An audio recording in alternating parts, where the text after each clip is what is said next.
చాలా కాన్ఫిడెంట్గా దీన్ని చూసి బీరకాయ సొరకాయ అనుకున్నారు కదా, కాదు. ఇది సీతాఫలం కజిన్ సిస్టర్ లక్ష్మణ ఫలం. అవునా, నిజమా? ఇది తింటే క్యాన్సర్ దగ్గరకు కూడా రాదంట. సీతాఫలం ఎలా ఉంటుందో చూద్దాం. నేను కూడా ఇప్పుడు దాకా చూడలేదు. సీతాఫలం లాగా లేదు, కొంచెం గట్టిగా ఉంది, అందుకని కత్తితో కట్ చేద్దాం. సరసర పరపర అంటుంది పనసకాయ లాగా. సో ఓపెన్ అయింది, సీల్ చేద్దాం. టపాసులు పేలుతున్నాయి. చిటపట్లు ఆడుతుంది. లోపల ఏం లేదు గైస్.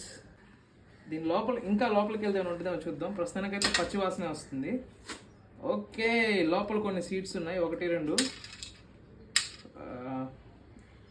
పచ్చిగా ఉంది. టేస్ట్ చేసి చూద్దాం. ఏదో తేడాగా ఉందేంటి? బాగుంది, నైస్. ఆపేసేవా? అట్లా పెద్ద ముక్క తింటే బాగాలేదు, కానీ కొంతసేపు తర్వాత టేస్ట్ తెలుస్తుంది. మన జాంకాయ తిన్నట్టుంది, లైట్గా పుల్లగా కూడా ఉంది, బట్ ఫ్లేవర్ చాలా బాగుంది. సీతాఫలం అంత స్వీట్గా లేదు, జాంకాయ లాగా క్రంచిగా సూపర్గా ఉంది.